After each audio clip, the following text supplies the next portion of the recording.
Vous avez commencé tout doucement aujourd'hui, vous êtes devenu quelqu'un qui appartient à des écuries importantes. On va justement aller vous permettre de nous parler de l'exemple français. Donc on rentre en plein pied dans le système international du football là. Alors l'exemple français, on a choisi d'intituler cela, de sous-titrer cela, les enfants d'Afrique. Parce que tout à l'heure, en coulisses, on parlait de la fameuse affaire des quotas qui avait éclaté à la direction technique française avec Laurent Blanc et tous les autres qui avaient été accusés. Vous avez été un peu au courant de cette affaire avant qu'elle puisse éclater. Alors dites-nous, vous les Africains, qui essayez d'apporter de la plus-value à ce football français, mais qui n'est pas véritablement remis à votre place.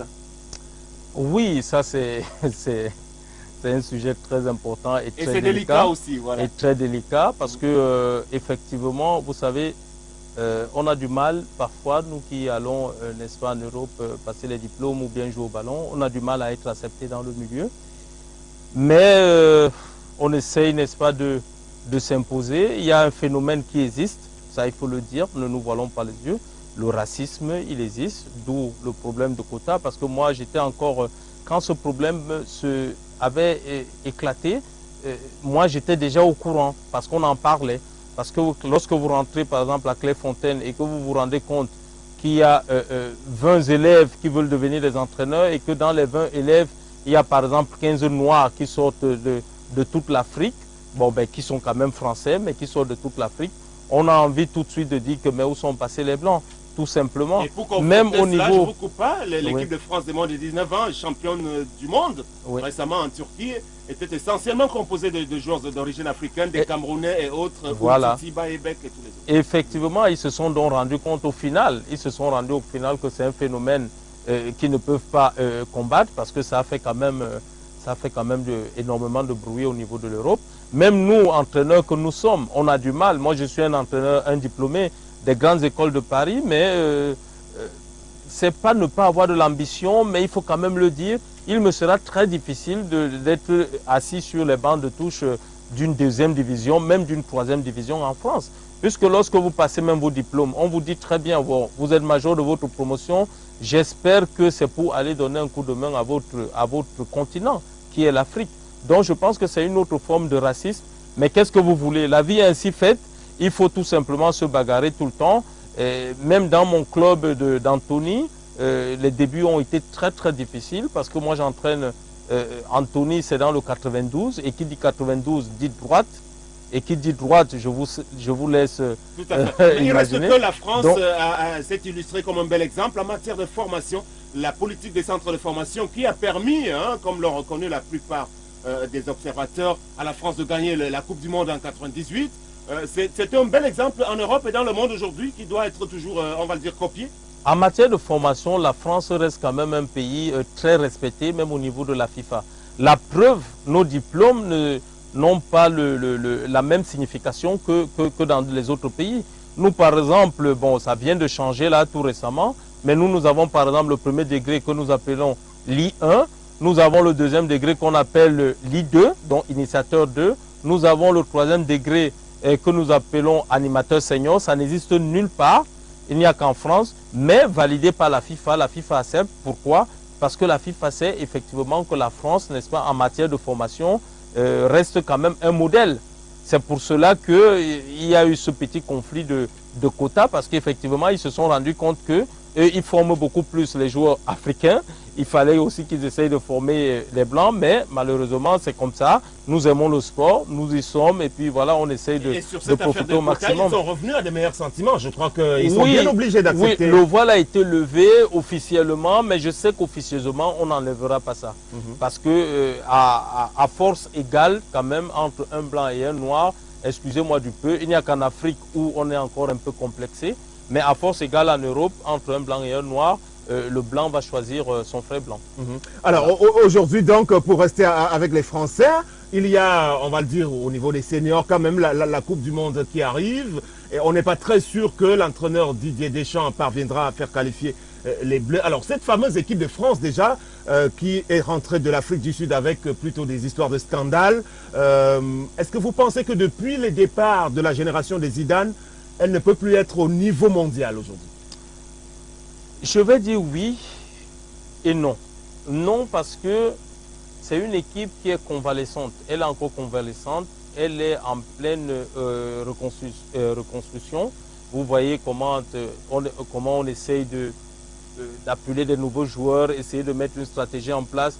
Vous savez, en Europe et dans ce métier d'entraîneur, on nous a appris que le succès se préparait. Il n'y a qu'au Cameroun, voire en Afrique, où on pense qu'en tapant un bâton magique, on peut faire des miracles. Et on se sert toujours comme exemple Cameroun, Argentine, où on les bat.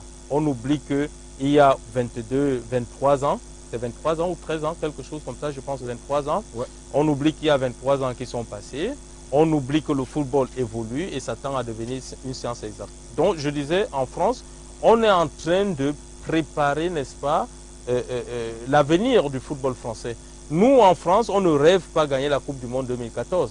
Ça, on sait qu'on ne peut pas la gagner. Mais on a envie d'évoluer par rapport à cette France qui est convalescente. Et je vais dire non de l'autre côté parce que la France est quand même une nation de football. Et qui dit nation de football, même si on sait qu'on est en train de préparer quelque chose, on a un bout d'ambition. On a quand même envie de se qualifier déjà pour cette Coupe du Monde. Et je pense qu'on va se qualifier parce que même si on n'y arrive pas, on a quand même un sursis qui sont les barrages. D'où je pense quand même oui, donc ce sera voilà. Encore une qualification compliquée comme déjà en 2010 avec la main de Thierry Henry. Donc cette fois, si la France est barragiste quand même. Mais est-ce que les effectifs qui sont rodés, c'était ça la question aussi par Didier Deschamps qui tout le temps essaie de changer à la suite déjà de Laurent Blanc. On a le sentiment qu'il a de la peine à constituer un véritable bloc équipe. C'est pour cela que je vous ai dit que la France est convalescente tout à l'heure. Bon, peut-être je ne suis pas rentré dans les détails, c'est pour cela que vous n'avez pas compris. Elle est convalescente parce que lorsqu'un entraîneur est tout le temps en train de changer, j'avais critiqué, permettez-moi de prendre toujours les exemples sur mon beau pays parce que je l'adore. J'avais critiqué, bon, Paul Le Guen quand on va à la Coupe du Monde et qu'on passe tout son temps à changer de joueur. Quand on change tout le temps des joueurs, ça veut dire qu'on hésite, ça veut dire qu'on cherche quelque chose.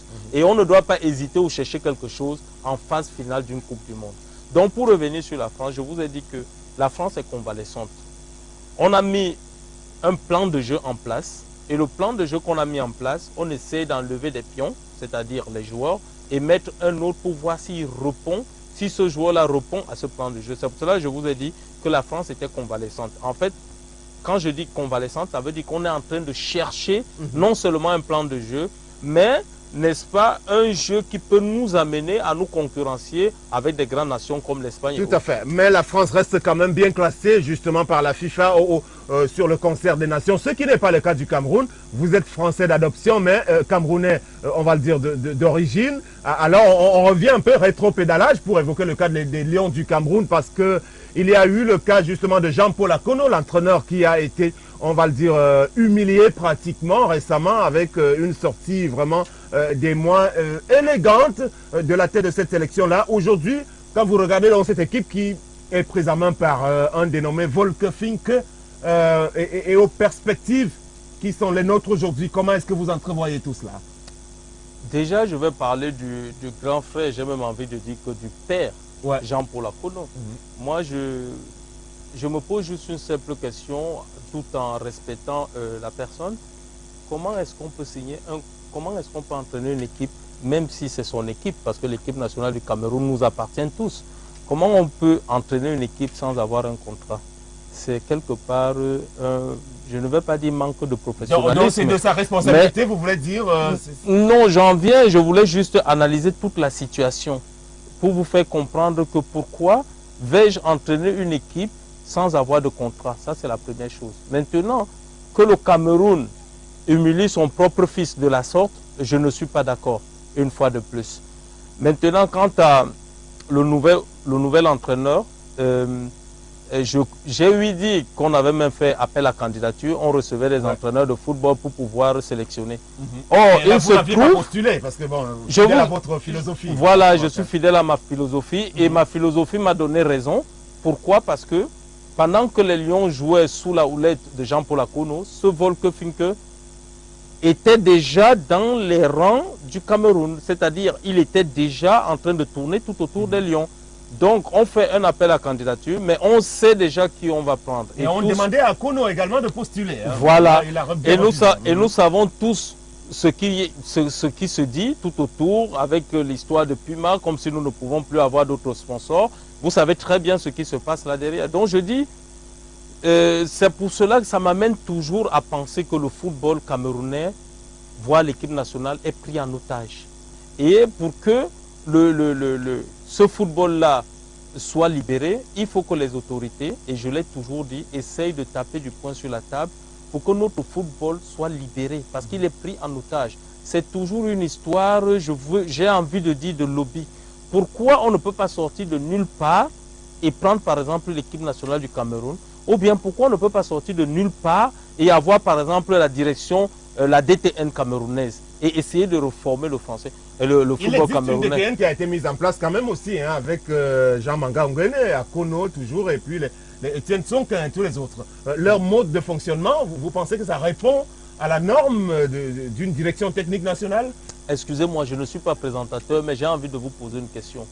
Est-ce que vous pouvez me rafraîchir la mémoire en me disant ce que la DTN a déjà fait?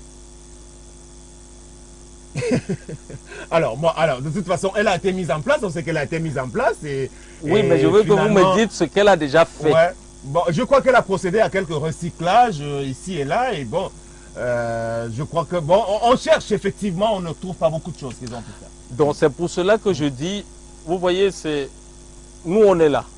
Moi, je suis disponible pour mon pays. Je ne dis pas que j'ai la solution miracle. Je ne dis pas que je suis le meilleur. Non, je n'ai pas cette prétention. Mais je pense que pour diriger une entité, il faut aller à l'école. Je l'ai fait. Je pense que pour apporter son grain de sel, n'est-ce pas, à une sauce, il faut avoir des arguments ou bien il faut avoir un là, projet. On est toujours sur la je l'ai. Hein. Déjà sur le profil des gens qui ont été désignés, vous ne pensez pas que c'était des bons profils, c'est-à-dire des gens qui ont de l'ancienneté, l'expertise, les mangas Ongwene et tout. Et peut-être quelqu'un comme Jules Nyonga, il devrait figurer là-dedans aussi, les Ngoya et quoi, mais tous les autres. Séverin, excusez-moi, vous trouvez normal qu'on parle des mêmes noms depuis 40 ans? Ouais. Où on est dans un pays où il y a aussi une jeunesse qui arrive, ou on n'est pas dans un pays où il y a une jeunesse qui arrive. Comment on peut... Manga Ongwene, il a entraîné mon grand frère, il m'a entraîné, Voilà, c'est quelqu'un que j'adore, c'est quelqu'un qui connaît son travail, il est très fort. Mais la place, elle est où pour nous autres? Si vous me parlez, vous êtes en train de m'appeler des gens là qui entraînent depuis 40 ans. Je ne suis pas contre. C'est bien s'ils peuvent faire évoluer le pays. Moi, je suis derrière eux. Mais Jacquet, je suis ces anciens qui vont à la DTN. Je suis derrière eux s'ils peuvent. Non, ne prenons pas des exemples. Quand vous parlez d'Aimé Jacquet, vous parlez quand même de quelqu'un qui a gagné une Coupe du Monde. En plus, il va à la DTN, mais il donne la possibilité aux jeunes de travailler. N'oubliez pas que dans cette DTN figure Winich Sagnol quand même, qui est une étoile montante du football. Et sans oublier d'autres que je peux vous citer. Moi, je pense que... Elle a été mal pensée à la base, la DTN camerounaise. On est d'accord là-dessus. Moi, je ne peux pas dire qu'elle est mal pensée. C'est ce moi, que je dire depuis le début. Oui, mais moi, j'essaie juste de développer la chose. Et je laisse le soin aux Camerounais, n'est-ce pas, de tirer des conclusions. Je ne viens pas ici comme donneur de leçons. Je suis là pour essayer de réfléchir avec vous, essayer de regarder ce qui a été bien fait. Il se trouve malheureusement que je ne vois pas grand-chose de positif. Mais je suis là tout en encourageant ceux-là, en les motivant. Il y a eu les états généraux du football, du sport, et puis le forum du football un peu après la Coupe du Monde. Alors, vous n'avez pas été convié à cette grand-messe à Yaoundé? Je vous ai dit que je ne suis pas connu au niveau du Cameroun. Mais vous étiez au courant de cela, vous auriez pu vous proposer comme un expert camerounais établi en France. Je vous ai dit que je me vends à travers la télé, à travers les journaux, à travers Internet. Pour ceux qui veulent véritablement savoir ce que je fais, ils vont sur Internet, ils tapent, ils auront des informations sur ma personne.